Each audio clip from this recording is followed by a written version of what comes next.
Daniel Simonet pour Jean-Luc Mélenchon. La victoire de Benoît Hamon, elle va vous compliquer un peu les choses quand même, parce qu'on voit bien qu'il répond à des désirs, à des espoirs des électeurs de gauche, de la gauche, qui était peut-être jusque-là derrière Jean-Luc Mélenchon. Non, je pense qu'il faut d'abord comprendre que la défaite de Manuel Valls révèle quelque chose. C'est le mouvement d'insoumission auquel nous avons travaillé. La suite, c'est quoi? Pour le numérique, vous pouvez parler pour le numérique? Pour le numérique? Ouais, c'est-à-dire, vous êtes pour les taxis, pour le numérique, vous êtes pour l'ubérisation? Non, je ne suis pas pour l'ubérisation, moi. Je suis pour que les gens qui travaillent, aient des droits. Mais vous n'êtes pas pour l'ubérisation? Non, je ne suis pas pour l'ubérisation. Je lève tous les deux. Salut. Salut. Oh, comment ça va? On va essayer d'éviter ce le rassemblement est impossible dès demain. Bravo Benoît, bravo. Monsieur Hamon, un petit mot sur ce que vous pensez de cette soirée, de cette victoire pour vous, s'il vous plaît. Écoutez, maintenant, je l'ai déjà dit, j'aimerais avancer là parce que C'est la porte si vous êtes dessus à faire votre boulot.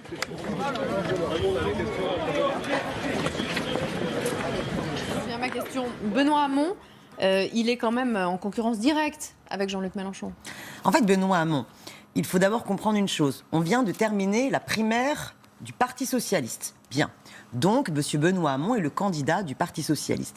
Qu'a exprimé ce vote à la primaire? Un rejet de, finalement, le bilan de ces 5 années de politique gouvernementale et une volonté vraiment d'en finir avec ce qu'a pu incarner Manuel Valls.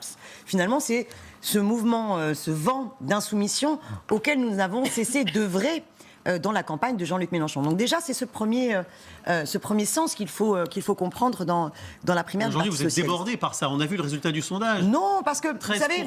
pour Benoît Hamon, 10% pour Jean-Luc Mélenchon.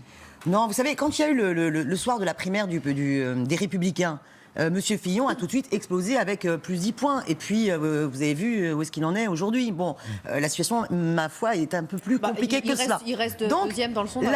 La campagne, elle commence. Ça va pas durer. Hein. La campagne, elle commence.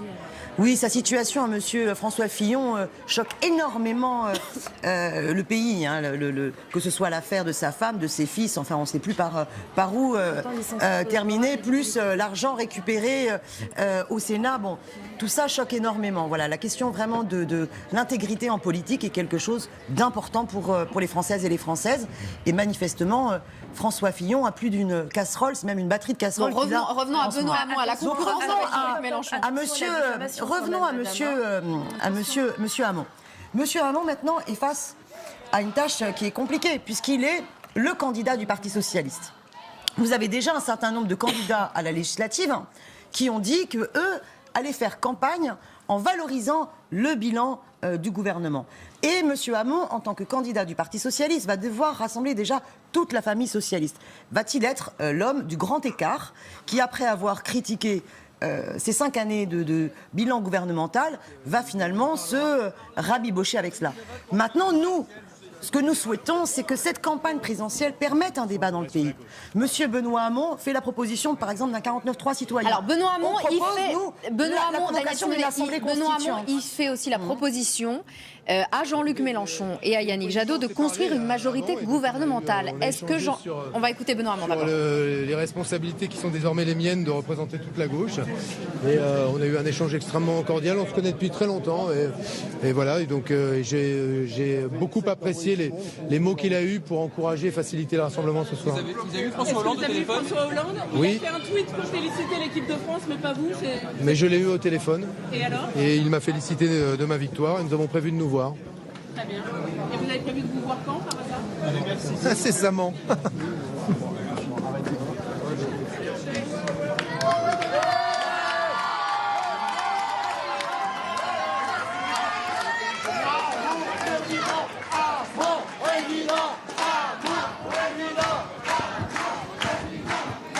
Benoît Hamon avec ses supporters. Benoît Hamon, alors, donc, il propose à Jean-Luc Mélenchon de construire avec lui une majorité gouvernementale. Est-ce qu'il peut s'attendre à ce que Jean-Luc Mélenchon rejoigne Daniel Simonet? Et pourquoi M. Benoît Hamon ne rejoint pas M. Jean-Luc Mélenchon? Parce qu'il a une légitimité populaire de la primaire, je réponds pour eux, de 2 millions de votants. C'est Oui, ce qu'ils vous répondent, hein. oui, mais enfin, M. Mélenchon, il a 4 millions de voix en 2012, une dynamique lancée depuis il y a plus d'un an. Je pense que c'est pas comme ça qu'il faut prendre le problème. La campagne présidentielle, elle commence. Celles et ceux qui ne se sont pas encore décidés ni d'aller voter, ni pour qui ils vont voter, ils ont droit à avoir un débat sur le fond de manière claire. On parlait tout à l'heure, je disais que nous proposons la convocation d'une assemblée constituante avec M. Jean-Luc Mélenchon, quand M. Benoît Hamon propose le 49.3 citoyen. Ça peut être un sujet de débat. Vous pouvez vous sur la entendre, question Stéphane Troussel, ou pas? du mix énergétique, par exemple, M. Benoît Hamon propose le mix énergétique, nous proposons la sortie du nucléaire. Tout le monde disait le candidat du PS et de cette primaire anecdotique. La réalité, c'est qu'aujourd'hui, il y a près de 2 millions d'électeurs qui se sont mobilisés. Donc 1 million il y a 2 millions d'électeurs. Il y a quelques semaines, vous nous expliquiez que ça concernerait seulement 400 000 électeurs. Mais enfin, vous avez remarqué que vos chiffres, c'était problématique la semaine dernière. Bon, il y a 2 millions d'électeurs qui se sont... Il y a près de 2 millions. Bon, je peux terminer, oui, mais on n'est pas sûr des 2 millions encore. Donc il y a près de 2 millions d'électeurs qui se sont mobilisés et les électeurs de gauche qui se sont déplacés ont fait un choix net, ont fait un choix clair en faveur de Benoît Hamon. Moi, je sais bien, je vois bien le petit discours, visiblement, des amis de Jean-Luc Mélenchon ce soir. Je sens un peu la gêne par rapport à ce résultat et cette dynamique.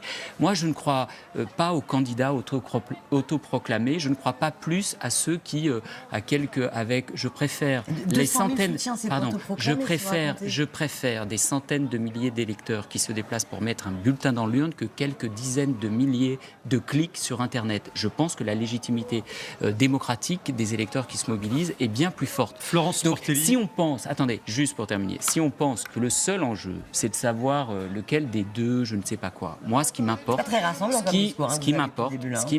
c'est le rassemblement de la gauche et des écologistes. Parce que moi, je ne voudrais pas laisser les électeurs de gauche orphelins et les laisser avoir à choisir entre la droite et l'extrême droite. Donc c'est une responsabilité collective.